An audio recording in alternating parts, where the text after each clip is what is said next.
Hello everyone, आप सभी को नमस्कार। मेरे साथ फ्रेम में दिख रहे हैं आपको अनुज जो है, इन्होंने एसएससी सीजीएल 2025 में ऑल इंडिया रैंक 207 हासिल की है और जीएसटी इंस्पेक्टर बने हैं। तो अनुज, सबसे पहले तो बहुत बहुत बधाई आपको भाई। Thank you sir. So Anuj की जर्नी के बारे में जानेंगे। एक मध्यम वर्गीय किसान परिवार से आते हैं और कैसे अपनी मेहनत से इन्होंने ये चीज़ हासिल करी है। इनकी यात्रा, आप बहुत सारे प्रिपरेशन करने वाले जो जेन्युइन एस्पिरेंट हैं, मैं जेन्युइन शब्द इसलिए ऐड कर रहा हूँ बिकॉज आपको पता है नंबर्स तो लाखों में होते हैं फॉर्म भरने वालों के, बट सिलेक्शंस की संख्या बड़ी लिमिटेड होती है। लेकिन जो जेन्युइन बच्चा है वो कहाँ गलती ना करे अपनी तैयारी में, क्या क्या उससे चूक होती है, उसकी क्या स्ट्रेटजी होनी चाहिए। और मेरे विषय इंग्लिश में अनुज ने 135 में 135 जो है वो हासिल किया है, तो इंग्लिश को लेकर के भी स्ट्रेटजी पूछेंगे, ओवरऑल स्ट्रेटजी पूछेंगे। सारी चीज़ें इस छोटे से वीडियो में आप जानेंगे। सो अनुज, तैयारी की शुरुआत कब हुई आपकी? सर एक्चुअली मेरी ग्रेजुएशन मैंने 2022 में पास की। ओके उसके बाद मैंने इसका सीजीएल का फॉर्म भरा ओके जो अक्टूबर 22 में आया था। ओके अक्टूबर 23 में। हम्म तो वहाँ से मेरी सीजीएल की जर्नी स्टार्ट हुई। ओके। ग्रेजुएशन में क्या किया आपने? सर ग्रेजुएशन में मैंने बीएससी फिजिक्स ऑनर्स किया है कोडमल कॉलेज से, ओके। दिल्ली यूनिवर्सिटी। और उसके पहले की पढ़ाई लिखाई कहाँ से हुई? सर 10th एंड 12th मैंने गुरुकुल पब्लिक स्कूल से किया है जो मेरे खैर टाउन में है, अच्छा, कहाँ पे? इन अलीगढ़। अच्छा अच्छा, अलीगढ़ में। पढ़ाई लिखाई में कैसे थे, मतलब स्कूल के दिनों में? स्कूल के दिनों में sir I was in the toppers. अच्छा लाइक 10th में मेरे 10 CGPA थे अच्छा, very good. And in 12th I got 93.3%। Okay. जी तो ये मोटिवेशन कहाँ से मिला?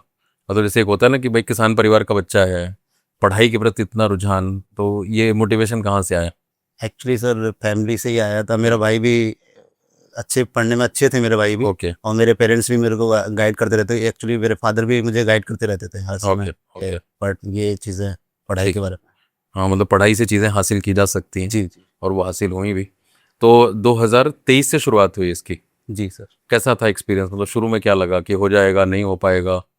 सर शुरू में सर एक्सपेक्टेड नहीं था। मैं अच्छा। पढ़ते ज़्यादा था, मेरे स्कोर से बहुत बेकार आ रहे थे जब मैं मॉक देता था। मैं 300 भी क्रॉस नहीं कर पा रहा था 23 के मीन्स उसके लिए 22 का सीजीएल था, बट 23 में हुआ था सर। हाँ, 23 में हुआ था, नए हाँ पैटर्न पे आई थिंक पहला था वो। हाँ, नए बैड में पहला हाँ, सीजीएल था वो। उस समय तो सीजीएल मेंस में बैच आया था मेरा भी। एक्चुअली सर वही आपका मैंने वही बैच लिया था, आपका फर्स्ट ओके बैच वही था आपका। ओके और वही लिया था मैंने सर। ओके। हाँ, उस समय क्योंकि वो एक बिल्कुल नई सी चीज़ थी जी कि इंग्लिश का वेटेज बढ़ा था, नंबर ऑफ क्वेश्चंस बढ़े थे। जी। ओके। तो फिर? तो सर वो बैच लिया था मैंने। तो उस टाइम पे ये सीजल न्यू पैटर्न्स में मैंने फर्स्ट अपना सीजल अटेम्प्ट दिया। और मॉक्स में मेरे इतने मार्क्स आते नहीं थे, तो मैं एक्चुअली ऐसे ही चला गया कि दे देते हैं क्या जा रहा है। हम्म। तो फर्स्ट अटेम्प्ट भी हो गया था मेरा सिलेक्शन। क्या बात है। और सर मुझे TA as a TA work कर रहा हूँ इनकम टैक्स डिपार्टमेंट में। अच्छा, तो अभी करेंटली आप वर्किंग हैं एज अ टीए। जी सर। तो ये 2023 सीजल के थ्रू सिलेक्शन हुआ था? सीजल 22 था बट हुआ हाँ, 23 में था। 23 में था। तो अभी काम करते हो कितना टाइम हो गया एज अ? 2 इयर्स हो गए सर। 2 इयर्स कंप्लीट हो जी गए। तो ये मतलब ये वाला एग्ज़ाम आपने जॉब करते करते दिया? जी सर। ओके। अब अगर मैं सब्जेक्ट वाइज जर्नी पूछूं तो इंग्लिश की जर्नी कैसी थी, मतलब जब पढ़ना शुरू किया, क्योंकि एप्टीट्यूड एग्ज़ाम का अप्रोच अलग होता है बिल्कुल। जी सर। तो सर मैं बात करूँ मेरे फर्स्ट अटेम्प्ट सीजीएल का जो था 22 का। तो उसमें मेरे 123 मार्क्स थे सर। अच्छा, हाँ उसमें भी? उसमें भी 123 मार्क्स थे। हम्म। एंड 23 का जो सीजीएल मेंस था उसमें भी मेरे 123 मार्क्स थे। क्या बात है। और इस बार पूरे? एंड 24 में मेरे 131 थे 135 में से। और इस ओके। बार पूरे हैं सर, परफेक्ट स्कोर। मतलब धीरे धीरे एक एक स्टेप करके इस बार परफेक्ट स्कोर आप लेके आए। जी सर। तो मैं मतलब थोड़ा सा इंग्लिश के हवाले से ये जानना चाहूँगा कि जब ये जो इम्प्रूवमेंट हुई, ये इम्प्रूवमेंट कैसे एक बच्चा कर सकता है धीरे धीरे, क्या उसका अप्रोच होना चाहिए कि वो इंग्लिश में परफेक्ट स्कोर तक आ जाए? बिकॉज जो मतलब खासतौर से जो ग्रामीण परिवेश के बच्चे होते हैं ना, उनके मन में बहुत डर होता है जी और कई बार इतना एक्सपोजर भी नहीं होता। वो लोअर लेवल एग्जाम्स में जाते हैं कि भाई इंग्लिश नहीं है उसमें, भाई मैथ से रीजनिंग है, जीएस है, बहुत सारे ऐसे पेपर्स जी होते हैं। जी जी तो लेकिन ये चीज़ अचीव करी जा सकती है, जी सर। तो कैसे कर सकता है वो? सर ये हार्ड वर्क से हो सकती है। हम्म डेडिकेशन, हार्ड वर्क और कंसिस्टेंसी से हो सकती है। हम्म। एंड बेजरली जो अभी जो सीजीएल का पैटर्न है उसमें आरसी का बहुत बड़ा रोल रहा बिल्कुल है। और बिल्कुल। खासकर 25 में तो आरसी में बच्चे हम्म बहुत भटक गए थे। हम्म तो आरसी का बहुत बड़ा रोल रहा है। तो बच्चा अगर स्टार्ट में करे और बैचेस आपका बैच ले, हम्म उसके साथ प्रैक्टिस करे हम्म चीज़ों की, और एक आपका जो एडिटोरियल सेशन होता है रोज, उसको भी करे। बिल्कुल, मैं एडिटोरियल के बारे में कई बार बच्चों को पूछता हूँ, उन्हें पता भी नहीं होता कि क्या होता है ये। बहुत बच्चों को नहीं पता सर, मैंने हाँ। अपने दोस्तों को सजेस्ट किया कि सर हाँ। एडिटोरियल सेशन होता है, वो एडिटोरियल के अलावा उसमें वोकैब भी पढ़ाते हैं सर। बिल्कुल, और पूरी आरसी प्रैक्टिस होती है। हाँ, और एक वन वर्ड सब्स्टिट्यूशन भी बताते हैं और बहुत सारी चीजें बताते हैं। बच्चे समझते हैं कि सर एडिटोरियल है बस, उसके बारे में इवन बताएंगे। जो क्वेश्चन सबसे ज्यादा परेशान करते हैं, जैसे what is the suitable title, exactly. What is the purpose of author, what is the main idea of the passage. अब जब हम स्कूल में करते थे ना अनसीन पैसेज, तो उसमें डायरेक्ट सवाल होते थे और डायरेक्ट आंसर होता था। लेकिन कॉम्पिटिटिव एग्जाम की आरसी अलग है, इसमें वो ये जानना चाहते हैं कि जो चीज़ लिखी गई है वो आपको समझ कितनी आ रही है, और इनडायरेक्ट क्वेश्चंस हैं, तो वो सारे मैं सॉल्व भी कराता हूँ कि बच्चों को पता लगे उसके बारे में। भाई अनुज देखो, बहुत सारे नोट्स भी लेके आए हैं अपने। सर ये भी वोकैब सेशंस के नोट्स हैं। तो मेहनत तो करनी पड़ती है भाई, देखो बहुत मेहनत से इन्होंने सारी चीज़ें लिखी हैं। ये उसका नोट दिखाया ना आपने? ये सर आपके बीओडी बैच के नोट्स हैं सर। ये हाँ, वीओडी के हैं नोट्स। ये आपके सर लाइव सेशंस जो मैं लेता था एडिटोरियल के, उसके वोकैब के नोट्स हैं। तो भाई मेहनत तो करनी पड़ेगी। अनुज ने मेहनत से पूरे नोट्स बनाए हैं। और जो शुरुआत में अनुज ने जो बात कही ना कि आपके फंडामेंटल्स क्लियर हैं, अगर वो आपकी मेहनत से ही होंगे। अगर पढ़ाई लिखाई ऊपर ऊपर से चल रही है तो मुश्किल पैदा होगी। मैं थोड़ा उल्टा सवाल पूछना चाहता हूँ, मैं ये जानना चाहता हूँ कि 90% स्टूडेंट क्या नहीं करते हैं जिसकी वजह से उनका सिलेक्शन नहीं होता? कहाँ गड़बड़ हो जाती है? क्योंकि फॉर्म तो भरते हैं, आता है ना 35 लाख 40 लाख बच्चों ने फॉर्म भरा, नंबर्स ये बड़े कम है, 15,000 16,000। तो ये 90% कहाँ चूक जाते हैं बेचारे? सर मेरे अकॉर्डिंग सर बेसिक्स को नहीं करते, वो Okay. रटिफिकेशन पे ज्यादा वर्क करते हैं। लाइक रट लिया, अदर मीनिंग नहीं जानते किसी वर्ड का, जो अदर मीनिंग होते हैं यूज नहीं जानते, उसका क्या यूज है एक सेंटेंस में, ये चीजें नहीं जानते, बस रटिफिकेशन में वर्क करते हैं। तो उसकी वजह से ही रह जाते हैं। क्योंकि अभी आप सीजीएल 25 में देखोगे तो आरसी में भी सर इन्फ्रेंसेस के क्वेश्चन आए सर ज्यादा। बिल्कुल। क्या इन्फर कर रहे हो आप इससे? और मैं रोज कराता हूँ एक इन्फ्रेंस पे क्वेश्चन एग्जैक्टली एडिटोरियल में। जी सर। तो वो इन्फ्रेंस पे वो बेस शब्द ही नहीं सुना उन्होंने पहले। तो वो नहीं कर पाए। इस बार बहुत सारे बच्चे मेरे फ्रेंड्स में मैंने देखा कि वो आरसी के जो क्वेश्चंस हैं नहीं कर पाए, और मैंने करते ही पता चल गया था कि अच्छा जाने गया मेरा मैथ्स, मतलब इसी इंग्लिश का पेपर मेरा अच्छा गया, मुझे करते ही पता चल गया था। तो मुझे लग रहा है कि अगर मैं ये पूछूं कि होता है ना आरओआई, रिटर्न ऑन इन्वेस्टमेंट, भाई अब हैं तो सिलेक्शन में हमारे पास सारे सब्जेक्ट, सिलेक्शन के लिए सभी सब्जेक्ट पे कमांड चाहिए। जी सर। बट इंग्लिश का आरओआई आपका आई थिंक मैक्सिमम रहा। जी सर। जब परफेक्ट स्कोर आ गया तो 100%। और ये देखो, मैं मतलब हर सेगमेंट में बच्चे पढ़ते ही हैं। अभी बैंक में भी एक बच्चा इंटरव्यू में उसने कहा कि सर आधा नंबर मैं पूरे स्कोर का सिर्फ इंग्लिश से लेके आ जाता हूँ। जबकि बैंक की इंग्लिश मुश्किल होती है डेफिनेटली एसएससी के मुकाबले। तो ये बहुत ही स्कोरिंग सब्जेक्ट है। और जो अनुज ने कहा वो बिल्कुल लॉजिकल सी बात है। 90% बच्चे सुपरफिशियल पढ़ाई कि जी वोकैब रटेंगे। अरे कौन आपसे हिंदी मीनिंग पूछ रहा है जो आप रट रहे हो, या वो 4 सिनोनिम रटेंगे? वो 4 सिनोनिम लिस्ट थोड़ी पूछ रहे हैं आपसे। आपको डिफरेंस का पता होना चाहिए कि इन वर्ड्स में डिफरेंस क्या है, यूसेज, तब जा करके इंग्लिश में भी परफेक्ट स्कोर आ सकता है। क्योंकि जनरली परसेप्शन ये होता है कि तो लैंग्वेज है, भाषा में कोई कहाँ से ले आएगा, मैथ्स में तो आ सकता है।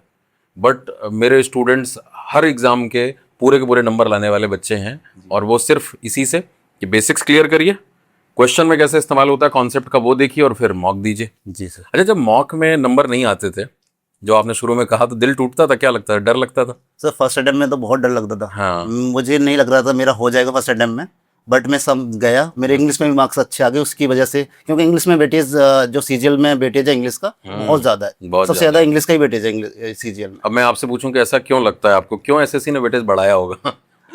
क्योंकि लगा होगा सर कि अंदर इंग्लिश स्पीकिंग या इंग्लिश में उतनी बच्चे, अंडरस्टैंडिंग होनी चाहिए। हाँ अंडरस्टैंडिंग नहीं क्योंकि है। मैं ये सवाल कई बार पूछता हूँ कि भाई सबसे ज्यादा वेटेज इंग्लिश का है, तो कमीशन को ये चीज लगी कि भाई जब आप एक बार ऑफिसर बनते हैं, आप जैसे इनकम टैक्स में खुद काम कर रहे थे, जी सर। तो आपने देखा होगा ऑफिसर्स वहां पे जो सीनियर लेवल ऑफिसर्स होते हैं वो कम्युनिकेशन उनकी अच्छी होती है। Exactly sir. और आपको भी मोटिवेशन आता कई बार कि मैं इस तरह से बात करूं। तो इंग्लिश का रोल, भाई आपको रिपोर्ट पढ़ना है, ईमेल लिखनी है, अधिकारी से बात करनी है, अगर कम्युनिकेशन में अच्छे नहीं होंगे तो फिर तो दिक्कत है वहाँ पे। कम्युनिकेशन एज वेल एज जो हम आरसी करते हैं तो हमारे पास रिपोर्ट्स आती है सर, उससे भी इन्फ्लुएंस करना पड़ता है। इसीलिए मैं कह रहा हूँ ना, हाँ क्योंकि आप समझ ही नहीं पाओगे रिपोर्ट। Exactly sir. तो अब जैसे आपने ग्रामर फाउंडेशन पढ़ा होगा, कैसा लगा था जब ग्रामर फाउंडेशन की 5-6 क्लासेस की थी? सर बहुत अलग लगा। हाँ। क्योंकि मैंने और टीचर्स मतलब जैसे यूट्यूब से किया था, उसके कंपेयर में मैंने देखा कि बहुत अलग आपकी जो अप्रोच है बहुत अलग है पढ़ाने की। लेकिन वो इसी अप्रोच ने परफेक्ट स्कोर तक ले आया। जी सर। तो ये सिलेक्शन वाला हर बच्चा कहता है, क्योंकि मेरी कोशिश ये होती है ना कि अगर एक नॉर्मल बैकग्राउंड का बच्चा है तो उसे इंग्लिश में कहाँ दिक्कत आएगी? सब लोग कह रहे हैं बेटा रीड करो, जी। उससे सेंटेंस ही नहीं समझ आ रहा। अब वो मोहन जाता है और सोहन खाता है, वैसे ही इंग्लिश उसने पढ़ी है। अब जब वो देख रहा है कि द हिंदू के पहले सेंटेंस में 4 लाइन के बाद फुल स्टॉप लगा है, बीच में कॉमा है, सेमी कॉलन है, एम डैश है, उसको पता ही नहीं है। आप उसको लाख बोलते रहो कि बेटा पढ़ो, नहीं पढ़ेगा, क्योंकि उसको ना फ्रेजेस का पता है ना क्लॉजेस का। आप भी फ्रेज क्लॉज पर मुझे लगता है पहली बार हाँ, ध्यान मैंने से पहली समझा बार हो। आपको आपके सेशंस में देखा कि आप जो लंबे लंबे सेंटेंस को कैसे ब्रेक कर रहे हो। हाँ, वो तो मैंने चंक first में time तोड़ना, देखा। उससे बच्चे को कॉन्फिडेंस आ जाता है। मैं वही कहता हूँ कि ये 5-6 क्लासेस की इन्वेस्टमेंट, क्योंकि आप कोई भी क्वेश्चन टाइप करोगे, चाहे वो वोकैब का है या रीडिंग कॉम्प्रिहेंशन का है, अगर सेंटेंस को ब्रेक नहीं कर पा रहे ग्रामेटिकली तो समझोगे कैसे? एग्जैक्टली। वो जैसे मैं सेंटेंस भी लेता हूँ कि what you said is correct. अब एक आम बच्चा सोचेगा यार सेड तो पास्ट है, फिर ये इज कहाँ से आ गया, लेकिन उसको पता है कि what you said is noun clause, वो इज का सब्जेक्ट है पूरा। एग्जैक्टली। तो उसकी कम्युनिकेशन भी अच्छी होगी, अंडरस्टैंडिंग भी अच्छी होगी। पॉजेस भी ले पाएगा अगर हाँ, पॉजेज ले पाएगा, कम्युनिकेशन में उसका बड़ा इंपॉर्टेंट रोल है। तो बेसिक्स आपके क्लियर हैं। वोकैब फाउंडेशन का एक्सपीरियंस कैसा था? क्योंकि वोकैब भी तो मुझे लगता है रटने वाली चीज बचपन से बताई गई होगी, याद ही करना पड़ेगा। हाँ, बट आपका जो रूट वर्ड मेथड था सर, उसका बहुत ज़्यादा फायदा हुआ। मुझे रटने की कोई जरूरत नहीं पड़ी। और सर बहुत सारे आप जो उसके रिलेटेड वर्ड्स बता देते, उससे बहुत ज़्यादा फायदा हुआ सर। कंफ्यूजिंग वर्ड्स, हाँ, कंफ्यूजिंग वर्ड्स वहां से भी हाँ, वो मेमोराइज। भी मैंने मेंशन कर रखे हैं सर इसमें। अब तो कंफ्यूजिंग वर्ड्स पे सवाल भी आ रहे हैं Yes, sir. सीजीएल के अंदर। Exactly. वो ठीक है, हल्के शब्द देते हैं वो, लेकिन मैं तो इसीलिए आपको नीचे से लेकर के ऊपर तक सारा कुछ कवर कराता हूँ। जी। कॉम्प्रिहेंशन में कितना डिफरेंस दिखा आपको क्लासेस के बाद? जैसे मतलब स्ट्रक्चर की समझ बेहतर हुई, वोकैब बेहतर हुई, तो भाषा की समझने में कितनी इंप्रूवमेंट आपको नजर आती है? मतलब तैयारी से पहले और तैयारी के बाद कितना परसेंटेज वाइज गैप देखते हैं? सर परसेंटेज वाइज तो मुझे लगता है टोटली चेंज हो गया परसेप्शन मेरा समझने का। मैं पहले ब्रेक भी नहीं कर पाता था। मैं 22 से पहले की बात बता रहा हूँ, मैं ब्रेक भी नहीं कर पाता। जबकि आप दिल्ली यूनिवर्सिटी से ग्रेजुएशन कर दिल्ली ली थी आप। यूनिवर्सिटी से ग्रेजुएशन किया है और सीबीएसई स्कूल से पढ़ा हूँ मैं। तो ये भाई देखो, क्लैरिटी रखो। ये कई बार बच्चे सोचते हैं ना वर्नेकुलर मीडियम में स्टेट बोर्ड के, कि मैं इस बोर्ड से हूँ या इस मीडियम से हूँ, तो दिक्कत है। भाई हमारे सीबीएसई बोर्ड से पढ़े, दिल्ली यूनिवर्सिटी से पढ़ाई करी है। और मैं ये अपने एक्सपीरियंस से कह रहा हूँ, मैंने दिल्ली में कैट के लिए भी पढ़ाया है, दिल्ली यूनिवर्सिटी के प्रीमियर कॉलेजेस के बच्चे रहे हैं, बट ये बेसिक्स फंडामेंटल्स उनके भी नहीं क्लियर होते। और ये सारा एग्जाम बेसिक्स का है।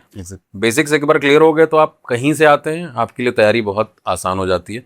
और पेपर में वेटेज कॉम्प्रिहेंशन का ज़्यादा है। पैराजम्बल्स के भी अच्छे खासे क्वेश्चन थे। जी sir, parajumble, reading comprehension, reading comprehension के ज़्यादा थे। और ये जो बाद में क्लोज टेस्ट था वो भी था एक। बिल्कुल। अब देखो, चाहे आपका क्लोज टेस्ट है, वहाँ भी पैराग्राफ है, पैराजम्बल में भी पैराग्राफ है, रीडिंग कॉम्प्रिहेंशन में भी पैराग्राफ है। जिसको पैराग्राफ पढ़ने और समझने नहीं आता, उसके लिए लगातार रुकावट बनेगी। और मैंने तो करियर विल की शुरुआत में ही कॉम्प्रिहेंशन स्पेशल बैचेस लॉन्च किए थे। जी, आई थिंक बीओडी भी शायद आपने लिया हो। मैंने बीओडी भी लिया था सर। वोकैब और कॉम्प्रिहेंशन की बीओडी भी बच्चे, बहुत सारे बच्चे लिए, सिलेक्शन वाले बच्चों ने वो बताया। क्योंकि ये ऐसा एरिया है, ग्रामर तो बच्चा रट के पढ़ भी लेता है, समझना एक अलग चीज़ है, लेकिन ये दोनों एरियाज को तो वो छोड़ देता है, और इससे स्कोर जो है वो बड़ा प्रभावित होता है। बाकी विषयों के बारे में क्या स्ट्रेटजी रही है आपकी जीएस में? जीएस में सर, जीएस तो मेरा किंग मेकर रहा है अब की बार। तो अच्छा, मेरे 22 में 22 मार्क्स थे, 23 में भी 22 मार्क्स थे मेरे, ओके। और 24 में मेरे 27 मार्क्स थे। बट इस बार मैंने थोड़ा सा अलग अप्रोच किया। अच्छा, तो मेरे 56 मार्क्स थे आउट ऑफ 75। ओके। तो 50 मतलब क्या अप्रोच में चेंज किया आपने कि इतना बड़ा जंप आया? सर एक्चुअली सर मैं पहले चीज़ें पढ़ता था बट फोकस नहीं था। मैंने जो अभी थ्री अटेम्प्ट्स में देखा तो फोकस के साथ नहीं पढ़ता था। मैं हार्ड वर्क कर रहा हूँ, डेडिकेशन के साथ, कंसिस्टेंसी भी है, सुबह उठ के पढ़ रहा हूँ, बट फोकस नहीं था। चीज़ें रिमेंबर करने में दिक्कत हो रही थी। ओके।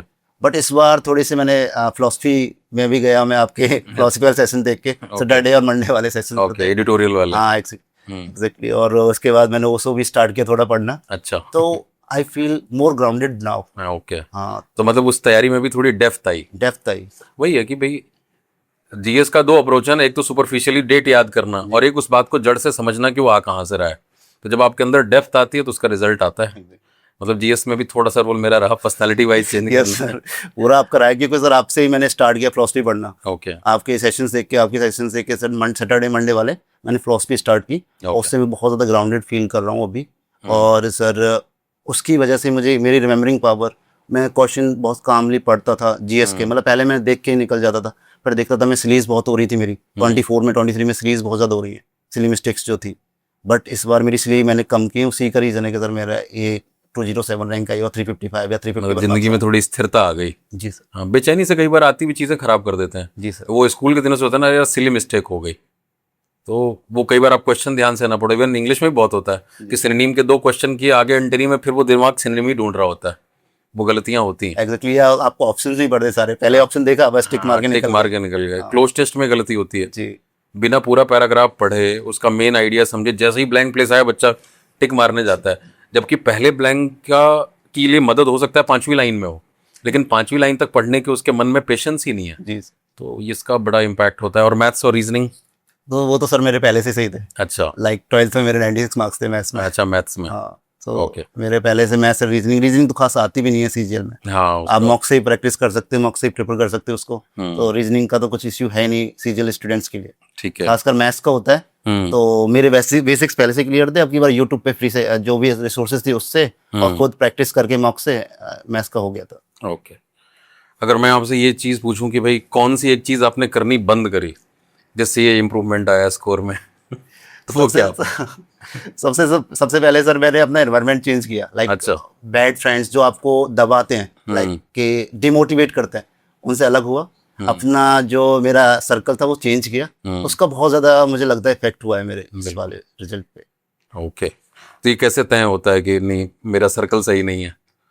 सर वो तो एक्सपीरियंस से होता है कि आपको खुद रियलाइज हो जाएगा। लाइक जब मैं रियलाइज में जाता था, मैं इंट्रोस्पेक्ट करता था कि क्या कर रहे हैं दोस्त मेरे, क्या बता रहे हैं मेरे को, या डिमोटिवेट कर रहे हैं मेरे को, अच्छी चीज़ें करने नहीं दे रहे। तो उससे मुझे पता चलता था यार कि सर्कल चेंज करना पड़ेगा। और इसके बारे में मैं अपने भाई से भी बातें करते रहता था हमेशा कि भाई ये मेरे दोस्त ऐसे बताते, तो वो सर्कल चेंज किया मैंने अबकी बार, तो उसका बहुत अच्छा रिजल्ट रहा। चलो, पर्पस पूरा हो रहा है। मैं इसीलिए फिलॉसफी मंडे और सैटरडे दोनों करता था जी कि भाई जब वीक की शुरुआत हो ना तब भी आप एक बार इंट्रोस्पेक्ट करो, और जब वीक का एंड हो रहा है तब भी एक बार इंट्रोस्पेक्ट करो, तो उसका रिजल्ट नजर आ रहा है। और मैं ये बोलता भी हूँ कि भाई आप कहीं भी पढ़ रहे हो, किसी भी टीचर के साथ पढ़ रहे हो, वहाँ समय तो लिमिटेड है। हमारे साथ 1 घंटे 1.5 घंटे 24 घंटे में जो आप बिताओगे, जी। लेकिन बाकी के जो 20-22 घंटे हैं वो आपके साथ हैं। और जैसा अनुज ने कहा, खुराक सब कुछ है।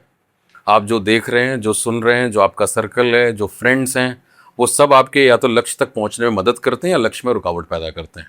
And now it is your decision कि आप कहाँ पहुंचना चाहते हैं।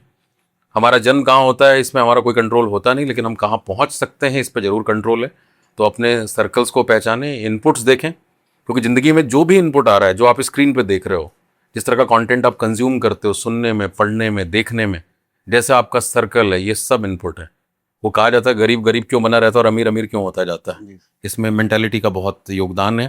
तो मेंटालिटी के ऊपर काम करना है तो आप, जैसा अनुज ने कहा, मंडे और सैटरडे फिलॉसफी बेस्ड सेशंस होते हैं, और डेली एडिटोरियल को देखिए आप। रोज रात के 12 बजे 1 बजे वो आर्टिकल आता है, टीम के लोग मेहनत करते हैं उस पर, रोज 10-12 क्वेश्चंस बनते हैं, सभी के 4-4 5-5 ऑप्शन होते हैं।